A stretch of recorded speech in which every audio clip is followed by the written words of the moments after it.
So hello friends, welcome back to my another new video. So friends, आं नोंथांनो जेनाखि previous video जेनाखि आङो YouTubeनि गोदान आपडेट्सनि सोमोन्दै explain खालामना नोंथांनो खोन्थादोंमोन नङा होमबा? So जेनाखि बे YouTubeनिफ्राय गोदान मोनसे आपडेट्स फैनाया जाहैदों बे आगोलहाय आं जेनाखि previous video नोंथांनो खोन्थानाया जाहैदों मा एबारनिफ्राय मा YouTubeआ जायनि चेनेला monetization on जायाखै स' बिथांमोननि बायदि बेफोरबायदि माने गोदान चेनेलावबो मा एबारनिफ्राय एड्स जायनाखि एडभार्टाइजमेन्टखौ श' खालामनाय जासिगोन होननानै बुंदोंमोन नङा होमबा? जेनाखि एड्सखौ दिन्थिनाय जासिगोन होनदोंमोन नङा होमबा? जेनाखि आं नोंथांमोननो प्रिभियास भिडिअ'आव नोंथांमोननो खोन्थादोंमोन स' जानाखि नोंथांमोना प्रिभियास भिडिअ'खौ नायाखैबा आं जानाखि भिडिअ'नि लिंकखौ आं डिसक्रिपसनाव होदों स' नोंथांमोना नायनो हागोन आरोखि ना स' जानाखि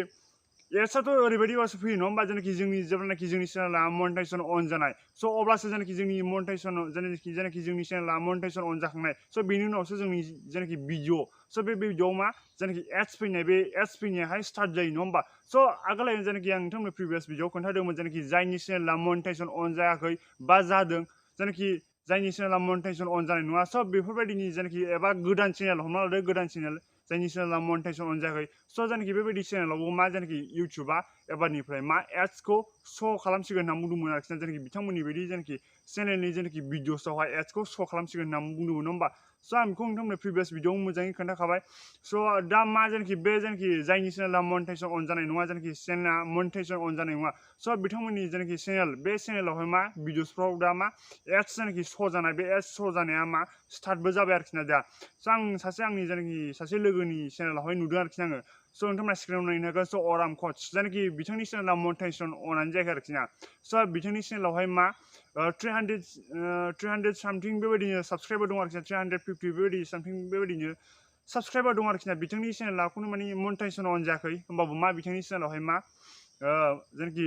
बिथांनि जेनाखि चेनेलनि भिडिअस बे भिडिअसआवहाय मा एड्सआ फैदों आरोखि ना एड्स श' जादों आरोखि ना एड्सखौ मा श' खालामदों स' बेखौहाय मा इउटुबावनो आगोलहाय बुंखादोंमोन जायनाखि जायनि चेनेला मनिटाइजेसन अन जायाखै बेबायदि चेनेलावबो मा एबारनिफ्राय एडभार्टाइजमेन्ट जेनाखि एड्सखौ श' खालामनाय जासिगोन होननानै बुंदोंमोन नङा होमबा जायनि चेनेला मनिटाइजेसन अन जायाखै बिथांमोननि बायदि चेनेलनि जेनाखि भिडिअसआवबो एड्सखौ श' देखायगोन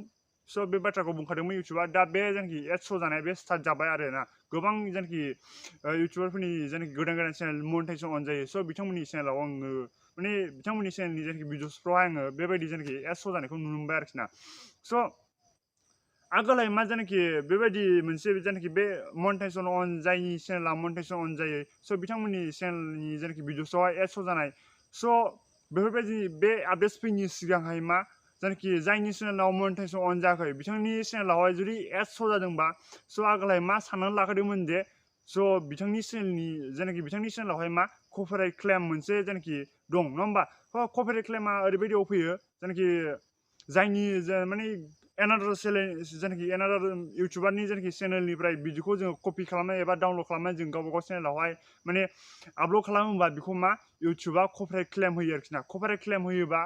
माने कपिराइट क्लेम होयोबाबो नोंथांनि चेनेलाव खुनु इफेक्ट जाया जानाया कपिराइट क्लेमा खुनु इफेक्ट खालामा जेनाखि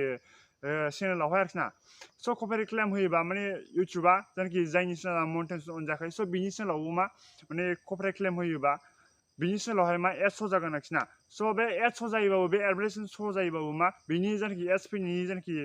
जाय मानसिया सासे गिदिर इउटुबार बा माने एनादार चेनेलनि जेनाखि मनिटाइजेसन अन जानाय चेनेलनि जेनाखि भिडिअखौ कपि खालामनाय एबा डाउनलड खालामनाय नोंथाङा माने जेनाखि आपलड खालामबाय बे आपलड खालामखांनायनि उनाव एड्स फैयोबाबो बे गासिबो आर्निं जेनाखि रेभिनिउ जेनेरेट जानाय बे रेभिनिउ जेनेरेट जानाया बा बै भिडिअ अनारनिसिम थांजोबो आरोखि ना स' नोंथांमोना दा कनफिउस जानो आरोखि ना माने जायनि चेनेला मनिटाइजेसन अन जायाखै बिथांमोननि बायदि चेनेलावहाय मा भिडिअआवहाय एड्स फैयोबा स' नोंथांमोना कनफिउस जानो नाङा जे जेनाखि नोंथांनि चेनेलावहाय माने कपिराइट क्लेम बा कपिराइट स्ट्राइक दं होननानै नोंथांमोना माने कनफिउस जानो नाङा आरोखि ना स' कपिराइट क्लेम आरो कपिराइट स्ट्राइक जेनाखि नोंथांनि चेनेलनियावहाय माने जेनाखि कपिराइट क्लेम आरो कपिराइट स्ट्राइकखौ मा सिस्टेमै जोङो चेक खालामनानै नायनो हायो स' आं नोंथांमोननो माने मोनसे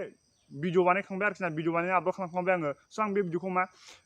भिडिअनि लिंकखौ आं डिसक्रिपसनाव होदों बेखौबो नोंथांमोना नायनो हागोन आरोखि ना लिंकआव क्लिक खालामनानैहाय स' आं बे भिडिअआवहाय मा स्टेप बाय स्टेप एक्सप्लेन माने फुरा माने सिम्पोल टाइपै जोङो माने सिम्पोल टाइपैनो आं बे जेनाखि बे भिडिअआवहाय एक्सप्लेन खालामनानै नोंथांमोननो खोन्थादों आरोखि ना माने दसेनि उनावनो जेनाखि दसेनि गेजेरावनो नोंथांमोना मा नोंथांनि चेनेलनियावहाय मा कपिराइट स्ट्राइक एबा कपिराइट क्लेम दंबा जोङो मारै चेक खालामनानै नायनो हायो एबा कपिराइट क्लेम एबा कपिराइट स्ट्राइकखौ दंना गैया स' नोंथांमोना माबोरै चेक खालामनो हायो नोंथांमोना आरामसे नायनो हागोन माने चेक खालामनानै नायनो हागोन आरोखि ना स' बेनि थाखायनो नोंथाङा रोङाब्ला मा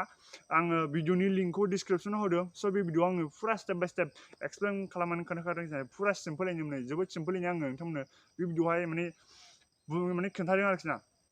स' दा नोंथांमोना कनफिउसना जे नोंथांनि चेनेला मनिटाइजेसन अन जायाखैबाबो नोंथांनि भिडिअ चेनेलनि भिडिअआवहाय एड्स फैयोबा नोंथांमोना कनफिउसना जे नोंथांनि चेनेलावहाय कपिराइट क्लेम दं नङा होमबा कपिराइट क्लेम दं होननानै साननो नाङा दा बेवहाय मा इउटुबा आगोलहायनो मा बुंखादोंमोन जायनाखि जोङो एबारनिफ्राय जायनि चेनेला मनिटाइजेसन अन जायाखै स' बेफोरबायदि चेनेलनि भिडिअ जायनाखि बेफोरबायदि चेनेलावबो जों मा एड्सखौ श' खालामसिगोन होननानै बुंदोंमोन आरोखि ना स' दा बेयो फाइनालि जाबाय स' बयनिबो चेनेलाव नुनो मोनदों आरोखि ना गोबां इउटुबारफोरनि चेनेलावहाय जायनाखि जाय इउटुबारनि चेनेला मनिटाइजेसन अन जायाखै स' बिथांमोननि चेनेलाव माने चेनेलनि भिडिअसफोराव आङो बेबायदि एड्सखौ नुनो मोनबाय आरोखि ना स' नोंथांमोना खुनु कनफिउसना स' दा बे मा उइदाउट मनिटाइजेसन एड्स फैनाया बे इउटुबानो गावसोरसो बानायखानाय आरोखि ना स' मोनसे इउटुबनिफ्राय मोनसे गोदान फैनाय माने आपडेट गोदान फैनाय आरोखि ना स' आं नोंथांमोननो जायनाखि बे आंखौ माने प्रिभियास भिडिअआव नोंथांमोननो खोन्थाखांखाबाय आरोखि ना जाय नोंथांमोना प्रिभियास भिडिअखौ नायदों नोंथांमोनाथ' मिथिखाबाय जानो हागौ नङा होमबा स' नोंथांमोना खुनु कनफिउसना जायनाखि जोंनि चेनेलावहाय मा फर एग्जाम्पल हमना लादो जेनेबा नोंथाङा सोरनिबा भिडिअखौ कपि बा डाउनलड खालामनानै नोंथांमोना नोंथांनि चेनेलाव आपल'ड खालामबाय बेयावहाय बेनि गेजेराव नोंथांनि चेनेलावहाय कपिराइट क्लेम फैयोबा बे कपिराइट क्लेम फैनाया खुनु गिनांगौ बाथ्रा गैया नोंथांनि चेनेलाव माने नोंथांनि चेनेलखौ खुनु इफेक्ट खालामा आरोखि ना इफेक्ट खालामो होननानै बुङोब्ला जायनाखि कमिउनिटि गाइडलाइन स्ट्राइक आरो कपिराइट स्ट्राइकआसो आरोखि ना कपिराइट स्ट्राइकखौ माने बै भिडिअ अनारा कपिराइट स्ट्राइकखौ होनो हायो कमिउनिटि गाइडलाइन स्ट्राइकखौ मा इउटुबा होयो आरोखि ना इउटुबावथ' मोनसे रुल्स दङ नङा होमबा माने इउटुबनि रुल्सखौ ब्रेक खालामोबा मा इउटुबाव कमिउनिटि गाइडलाइन स्ट्राइक होयो रुल्सखौ ब्रेक खालामनायनि थाखाय स' आरोबाव मा सोरनिबा इउटुबारनि भिडिअखौ जोङो कपि खालामनानै बा डाउनलड खालामनानै होयोबा माने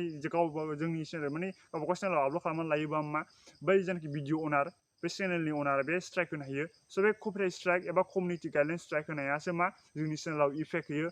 बे मोनसेया जाहैदों मा जायनाखि कपिराइट क्लेम बे कपिराइट क्लेम होनाया मा खुनु जोंनि चेनेलाव इफेक्ट खालामा आरोखि ना बे कपिराइट क्लेमखौबो इउटुबानो होखायो आरोखि ना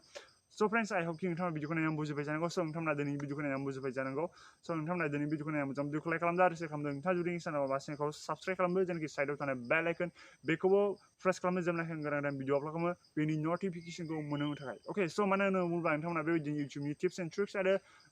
गोदान आपडेट्सफोरनि सोमोन्दै नोंथांमोना आंनि चेनेलाव बेफोरबायदि सोमोन्दै भिडिअसखौ नुनो मोनबाय थागोन आरोखि ना अके स' थेंक्स फर वाचिं बाय